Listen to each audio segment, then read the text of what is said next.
bless us. We have, if you guys want to go to the stage left, we have this amazing painter who's going to be painting the entire night. And she's going to be inspired by what she hears throughout the poems. And by the end, she's going to have a finished product. So give her a round of applause. We're going to be very good. Okay. Also, we'd like to welcome Peter Alford, who's joined us at the back. He's just here.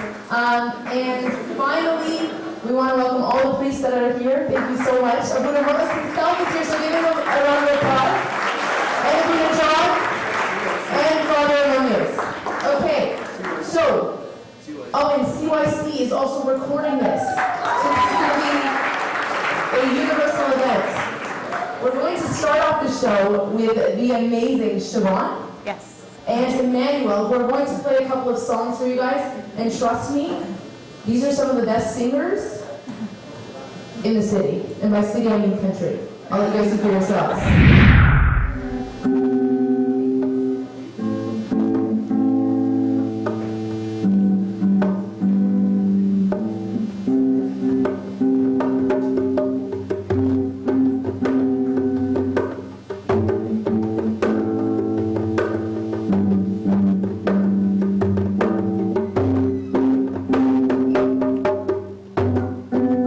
I don't really wanna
honor to be at my second poetry night here. Last year was amazing. It was my first time, and I'm really glad that I could be back. So thanks, Marina.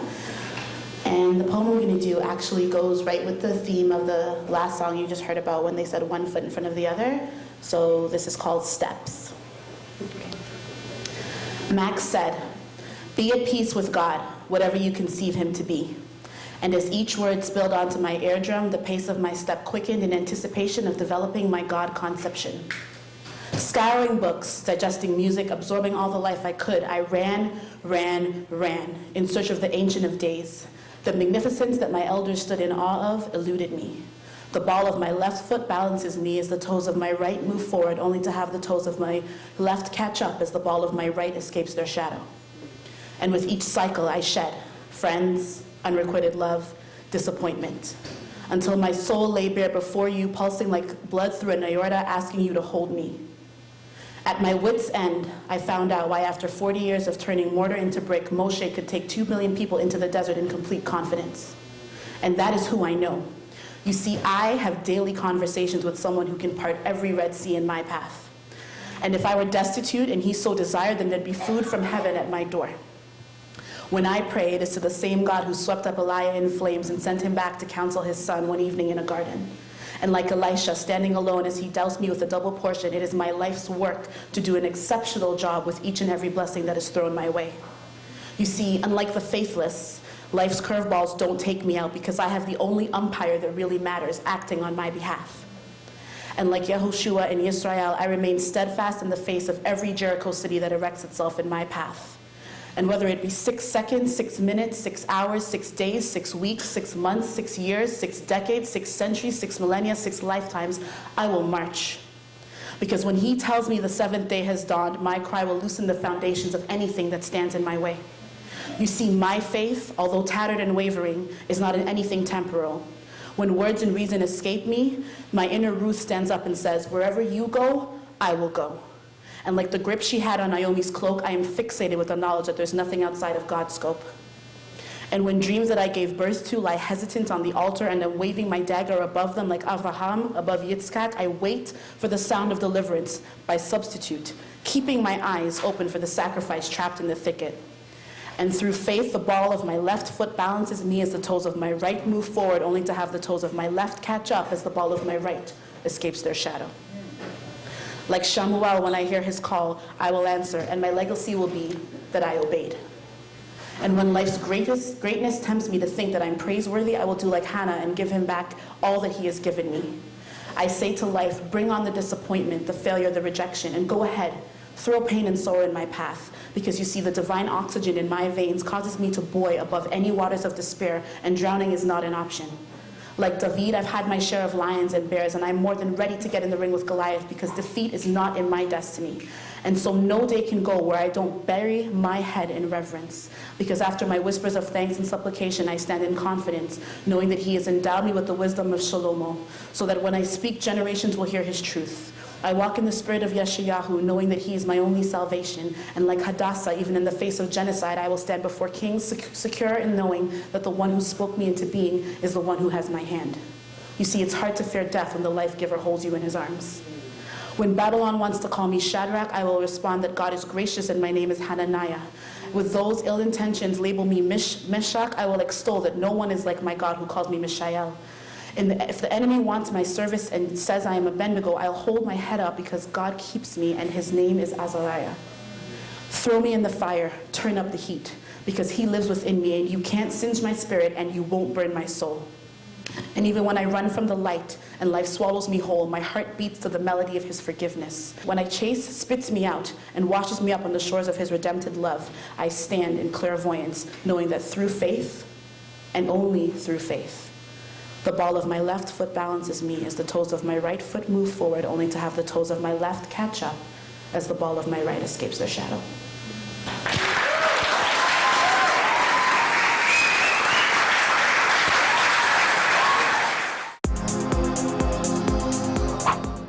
Is she here? She's right there.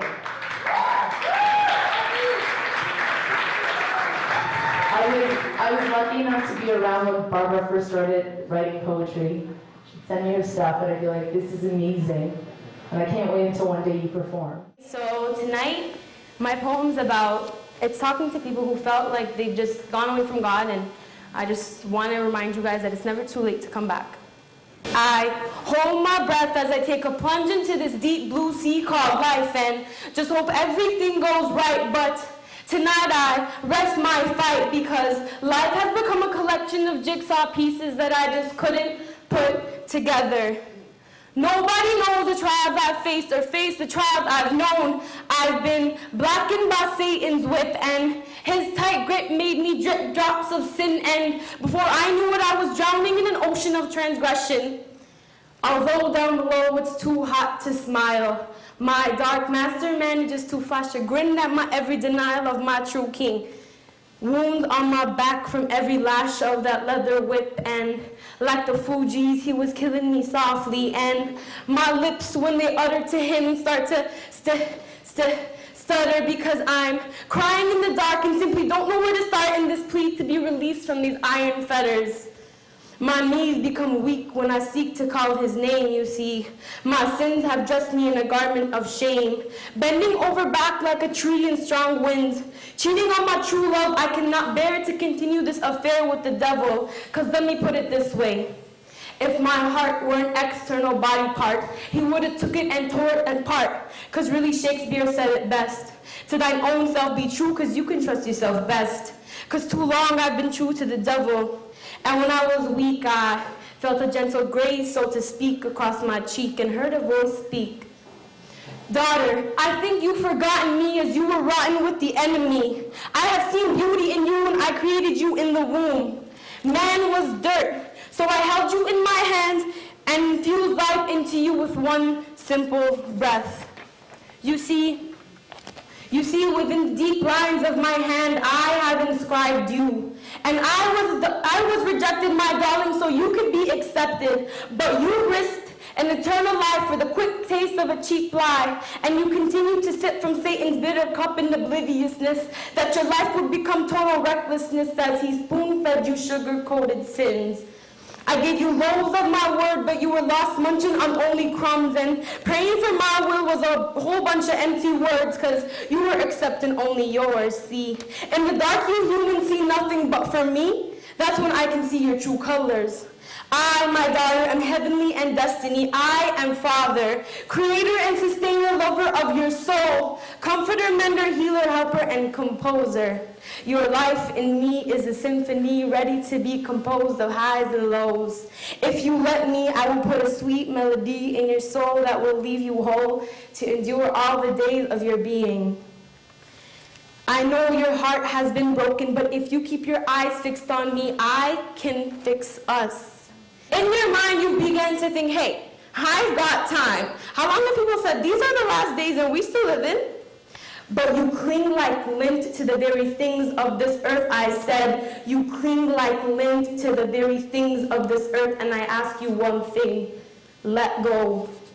The night is almost gone, and in not too long, the day of salvation will be here. So remove your dark deeds like dirty clothes and put on shining armor of right living. His touch on my cheek slowly faded, and just after that, I knelt on my knees that used to be weak and called Father. I remember when you used to take my breath away. You were not only the air I breathed, but the lungs I breathed with. Every inhalation of breath is a revelation that the Holy Spirit dwells within. And without you, there is an emptiness in my heart that can only be fulfilled by your sacredness. My lostness in this earth causes my lungs to squeeze tight, to gasp and to wheeze, lost and confused at where I should be. And that's what I mean when I say you are breathtaking. Vindicating my soul, you have pulled me out of this hole I was dug into. I know that when I sin, I can just turn back to you. My strength alone lies within you. And he replied, my arms are always open to you. Beautiful are you, there is no flaw in you. Thank you. Barbara, I don't even know what to say. It's amazing. I'm just amazed. Just everything about that poem. Your imagery, your flow, I'm so proud of you. I'm serious. Okay, so to lighten up the mood, he's always good at doing this, the one and only Tamara Ibrahim.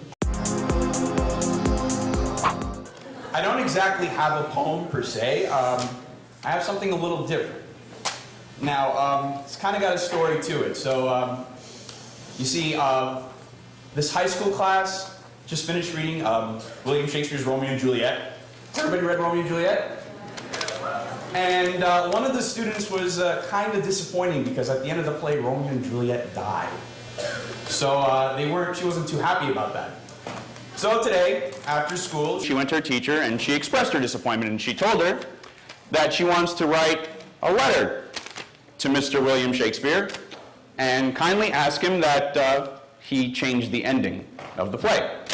Now, the teacher was, well, she was already on her way out the door, and she had her stuff, and she was ready to go home. It's Friday. And she didn't exactly explain to the student that William Shakespeare has been dead for about 400 years. So instead, she told her to use the weekend to write the letter and have the letter on her desk first thing Monday morning. So that's what she did. So she went home and she wrote the letter to William Shakespeare, and, well, I have the copy. This is it right here. So I thought I'd share it with you.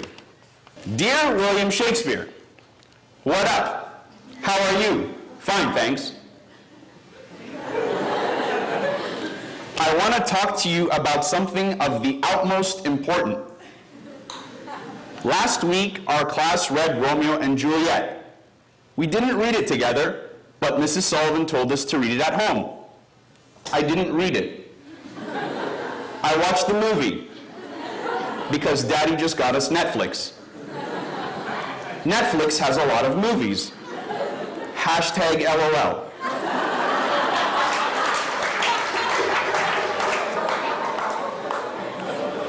It's the first time I read this. How come Romeo and Juliet die at the end, bro? Not cool. They got married. They should be happy because married people don't die. Did you see the movie Monte Carlo starring Selena Gomez? If you did not watch the Selena Gomez movie of Monte Carlo, here is the link to the movie trailer. And then she literally attaches the YouTube link on a sheet of paper. Trust me, it is the bomb. Please do the ending like that. I think you wrote it that way because you don't have a lot of love in your heart. Love is the best. It's like a hug, or Mom's Starbucks gingerbread latte, or Charlie bit my finger, OMG, they're so cute. Or when you play Angry Birds and knock down all the pigs with one shot. LOL, LOL. Best of all, love is in the air, like the wind, and car pollution. But it doesn't make you cough. It makes you smile. Sorry, I'm not as poetriatic as you. Oh, I think she means poetic. I think a lot of people are angry with you, William, but it's cool. People make mistakes. I forgive you. If you don't have friends, add me on Facebook. I have 688 friends on Facebook. 6 of them agree with me you should change the ending. And each of those 6 friends have 600 friends. Add those all together, you get like 6.6 million friends. If you don't change the ending, I'm going to get them to sign a petition. But I won't be able to send it to you until next semester because that's when my computer class is, and Stephanie told me you learn about email attachments there. I know you can do this. Never say never.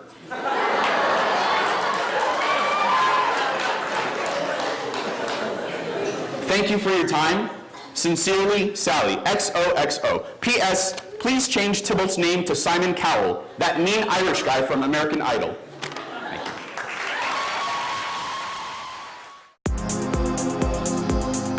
My poem is called My Mother is Germaphobic. My mother is germaphobic. What is that, you ask? She's afraid of germs and viruses. She's terrified of their attack. She's scared of runny noses and of ever getting sick. She says she'll surely die from something smaller than a tick. In her purse and in her car, how many I cannot tell. My mother has at least 100 bottles of Purell. When it was my 9th birthday, for a Wii game did I hope. Instead, all wrapped in ribbon was a jar of liquid soap. One day when we were at the mall, my mom began to run. She said, "Come quick, we have to go." We weren't even done. We ran so fast that I thought that we were being chased by thieves, when really all that happened was the man behind us sneezed. My mother even threw my new computer in the trash because the man from Best Buy said a virus caused the crash. So today I'm really worried because I heard my teacher say you'll have to take your projects home to finish by Monday. How my mother will react, no one really knows. You see, my science project is on how mold grows.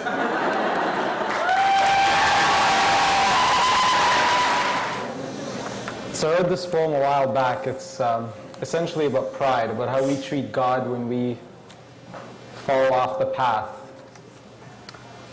Rising up or falling down, the difference disappears after the sun crashes down. As day finds its way to night, and night forgets to call upon the day. When the stars refuse to stop shining, and when the moon refuses to make way. When they crowd the sun and stop its rise. Moving forward or moving back, or looking at the footsteps in the sand, that stretch for miles under the night's dark sky, that lead to a foreign land that I hate, but I walk the trail not knowing why. Doing right or doing wrong, being weak or being strong, it is terribly difficult to make the right calls, to judge correctly, though the footsteps in the sand follow me quietly. It's utterly useless to look over my shoulder. There is no one there, just the footsteps that constantly inch closer. I cannot stop walking. There's nothing more to do. The trail is set, but I do not have a clue. Stopping is not an option. The footsteps linger closer. Run, run, lest your time be over. Run for all I'm worth. Run for all that counts. Running is the human reaction when guilt comes around. But run until when, and run until where, says the cynical voice that feeds off my despair. You know who it is, the pestering person behind you. Sever your ties with him and let me indulge you. So I gather up my strength and I turn around, and at the top of my lungs I scream and shout, I do not care, I do not care. I know it is you who is following me out there. I know it is you and I know it's true. In the image of God, man was created by you.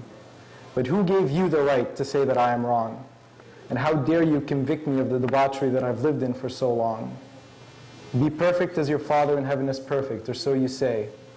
But my mind is too philosophical for your primitive ways. So know that you're outmatched and leave me alone. There isn't enough room in my heart for anything that is not my own. So I turn my back for the final time, and our roads part here. What a triumph I have achieved. I stood up to my Creator and accused him of deceit. So I walk along the never-ending beach under the dark sky, the humanist song roaring in my heart. But in my heart of hearts, I can only think of one thing, something that I read a long time ago that made me think, and how I know that that is the truth, and that is the promise that keeps me walking in this dismal night and always carries me through.